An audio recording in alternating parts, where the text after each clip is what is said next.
They say the screams could be heard for miles. Summer 1462. You're an Ottoman soldier in the most powerful army on earth. You've conquered Constantinople. You've toppled empires.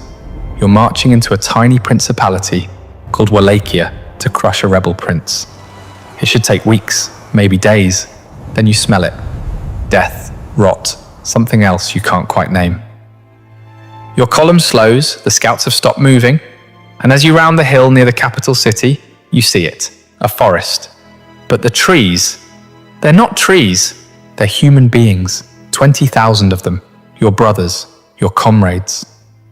Lifted into the air on wooden stakes, arranged in perfect geometric rows, as far as the eye can see. Some have been dead for weeks, their bodies bloated and black. Others are still moving, still breathing, still screaming.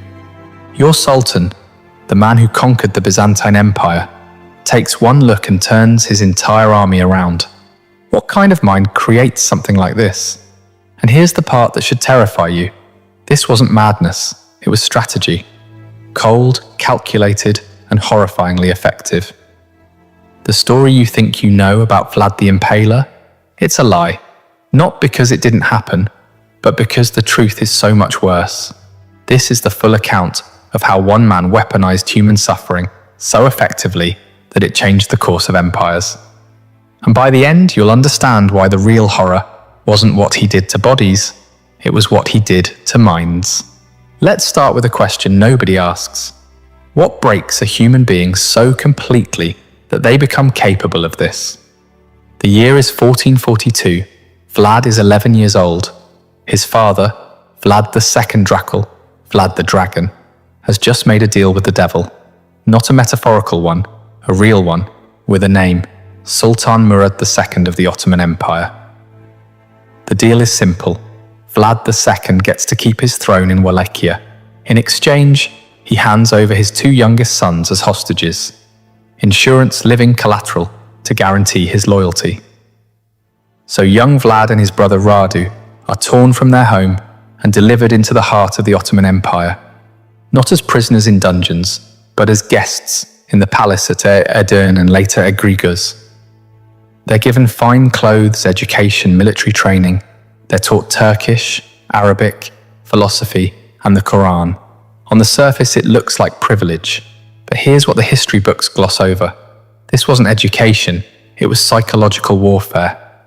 Vlad spent his formative years, 11 to 17, watching his captors perfect the art of empire building. He studied how the Ottomans used fear as a governing tool.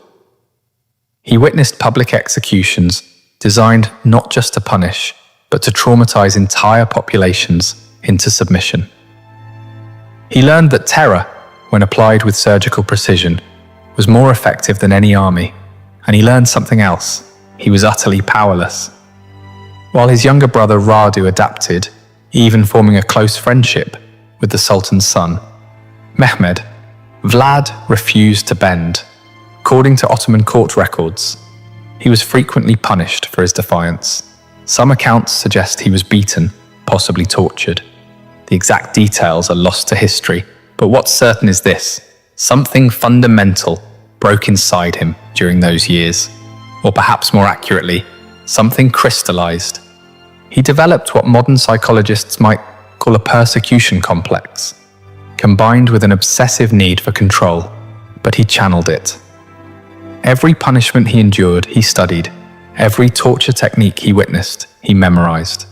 He was building a mental arsenal, piece by piece. In 1448, after 6 years of captivity, Vlad finally returned to Wallachia. He was 17 years old. 2 months later, his father was assassinated by rival boyars, the nobility who played both sides between the Ottomans and Hungarians. His older brother, Mircea, was buried alive. Vlad was alone, surrounded by enemies, backed by nobody.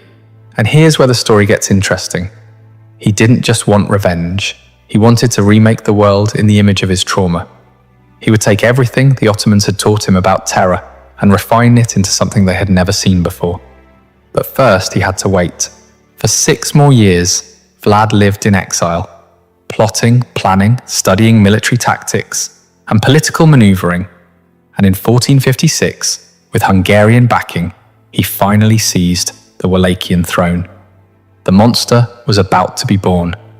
If you're fascinated by the documented psychological breaking points that created history's most notorious figures, hit subscribe.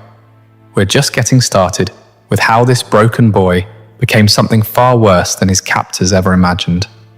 Vlad's coronation feast in 1456 should have been a celebration. Instead, it became the blueprint for everything that followed.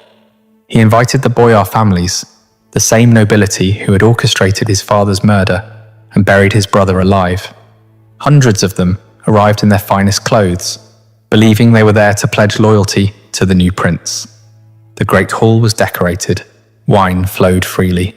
Then in the middle of the feast, Vlad stood up and asked a simple question. "How many princes of Wallachia have you lived through?" The older boyars proudly answered, 7, 10. Some claimed to remember a dozen different rulers. They were bragging about their survival, their political savvy, their ability to outlast any prince who sat on the throne. Vlad smiled. Then he gave an order. Every boyar who had answered was arrested on the spot. But here's where you see the methodical mind at work. He didn't execute them. Not yet. Instead, he separated them into 2 groups based on age and health. The older ones, the architects of his family's destruction, they were impaled immediately outside the palace walls. Not quickly. The stakes were carefully inserted to avoid vital organs, ensuring they would die slowly over hours or days.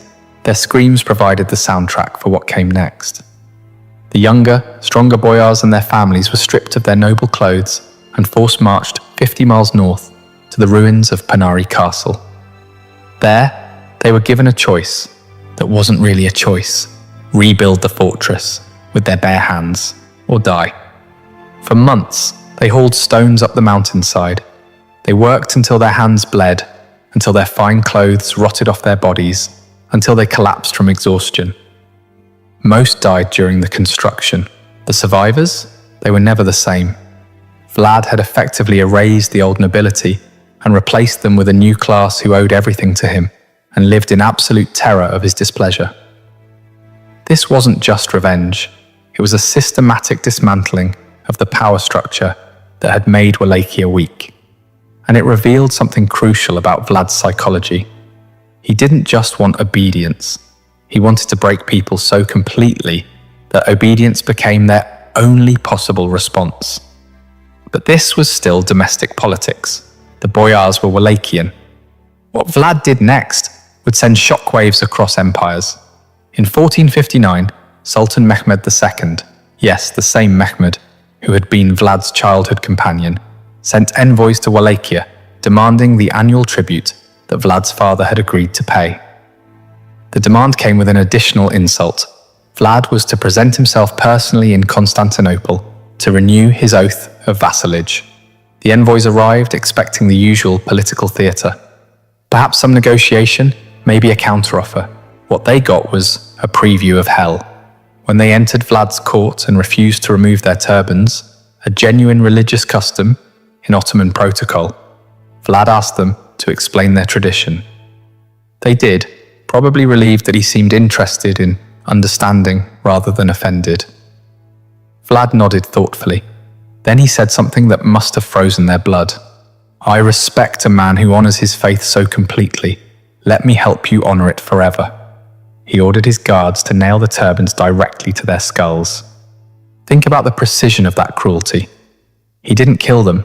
He mutilated them in a way that was both symbolically loaded and medically calculated to ensure they'd survive the journey back to Constantinople. They were walking messages, their screams echoing across the countryside as they fled back to the Sultan. When Mehmed received his envoys, these men he'd sent in good faith, now permanently disfigured and driven half-mad by pain, he understood immediately. This wasn't the childhood friend he remembered. This was something new, something that had taken the Ottoman lessons in terror and evolved them into something even the Ottomans hadn't imagined. War was now inevitable. But before that war came, Vlad had more messages to send. Here's what most people don't understand about impalement. It wasn't just execution. it was engineering. The common image, a stake driven straight through the torso, would kill almost instantly. That defeats the entire purpose.